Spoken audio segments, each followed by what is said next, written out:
Hi everyone, Thomas Hyman here, founder and CEO of Realty Partners, and I wanted to take a few minutes to talk to you about lead generation and lead follow-up, and just brutally, honestly ask the question, are you doing whatever it takes, or are you wasting your time and money?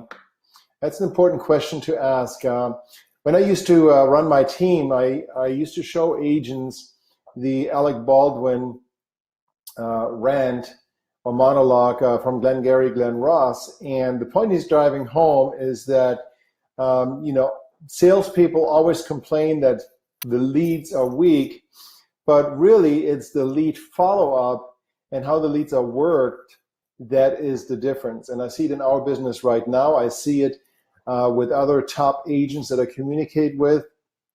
You generally have that 80-20 rule, but it's really more of a 95-5 rule when it comes to lead follow-up, in the sense that 5% of agents are having outstanding lead follow-up and reaping amazing results, whereas the other 95% of the agents are not.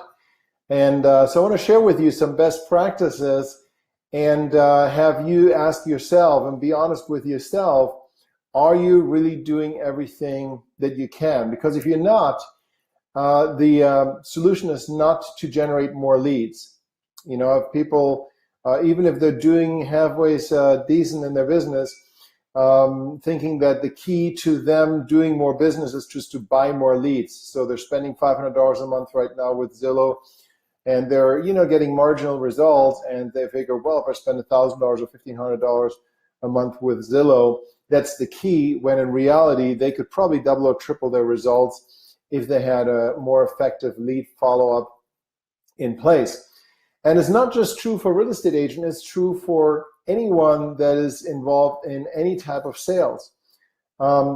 Actually, what gave me the impetus for this was yesterday I had a message pop up that Grant Cardone was doing a live video, and I just listened into it for 2-3 minutes. He was interviewing a guy that is working in the multifamily real estate investment field. And he was talking to him about the lead generation and what it takes, and what it takes to get started. And he said, well, at a minimum, if you invest $500 a month, you can probably get 20, 25 leads, and that will yield probably a $30,000, $40,000 return if you work them properly. So the average cost per lead there is about $20 to $25 per lead, which is what you also will be paying for high quality leads in real estate, anywhere between $10 and $25 per lead. And then of course, if you want to play at a very high game, you got to spend a lot more than $500 or $1,000. He suggested actually investing about $5,000 to $10,000 per month in marketing. And that's a different story, obviously. If you look at top performing agents and teams that do 100, 200, 300, 400, 500 deals a year, yes, they invest a significant amount of money in marketing, and you're not going to get there with a $500 a month marketing investment. So that's a different conversation. What are you expecting to get versus what you invest? But let's focus on what it really takes to follow up with leads effectively. And there are two key things to remember. The first one is speed of initial contact.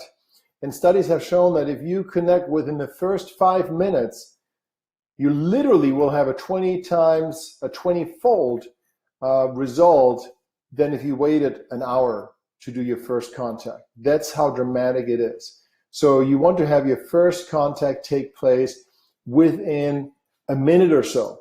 So you need to be keenly aware of how your leads are coming in. And if you get a notification pop up on your cell phone that a new lead came in, don't mute that and figure you go back to later, tap on the phone number and immediately that instance call them back. So that's number one. And the second thing is consistent follow-up.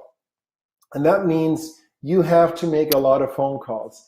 Even if you just have a small number of leads in your funnel, you really need to spend at least a couple of hours a day on the phone, calling those leads, having conversations. When a new lead lead comes in that you have to call them 3, 4, 5 times that first day, I wouldn't leave 5 voicemail messages. I probably would leave a voicemail after the 3rd call or something and send a text message. But you need to follow up consistently, repeatedly. And email is not effective here. A lot of agents think, well, I'm going to send out an email and that's it, and I'll follow up again in a couple of days with another email. That is a total waste of time.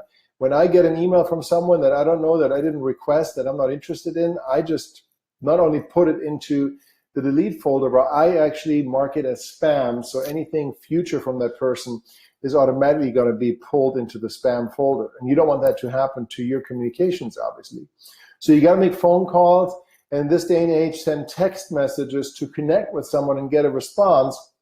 And then once you have a response, you need to consistently follow up. And to me, that means a minimum of once a week, you have to connect with that person, okay?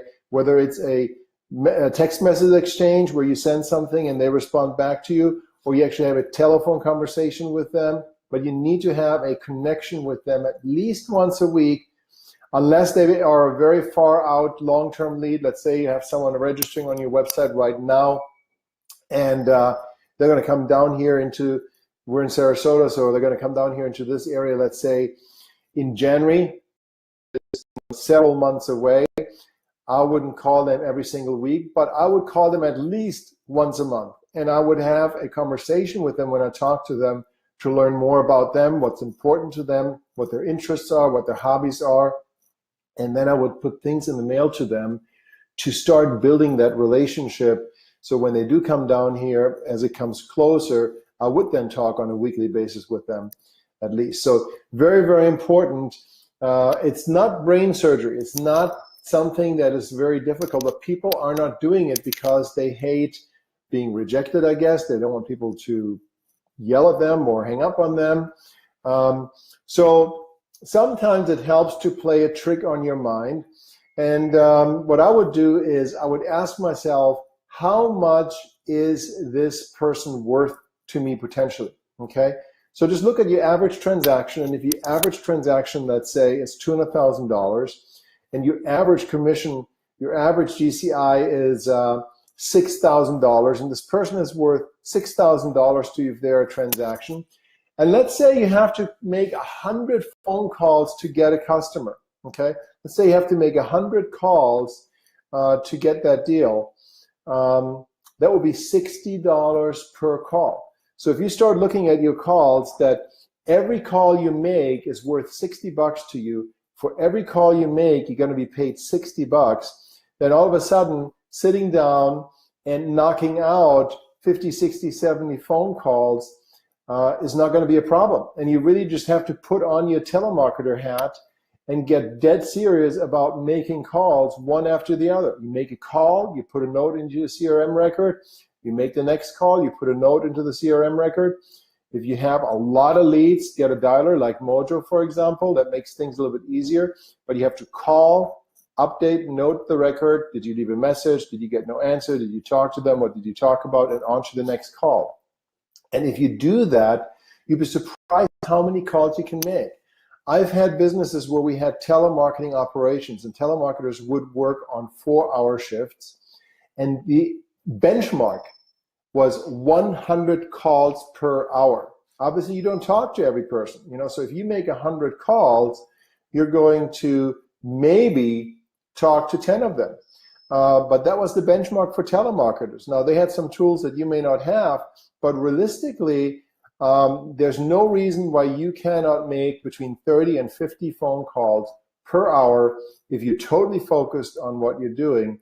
And if you make that part of your daily routine and realize that this is the most important part of your business, more important than listing appointments, more important than going out with buyers to look at properties, because this is what drives your funnel, this is what feeds your pipeline, then you're going to see major, major results. So again, number one, speed of response to your new leads has to be within minutes. Number two, consistent, determined follow-up. And you just have to follow up until they either buy or die, until they either do a transaction or they tell you, you know what, Thomas, I like you, you're so determined and persistent. unless somebody does that, you need to keep calling. And then number three, you need to put a value on your call and realize how much each call is worth to you.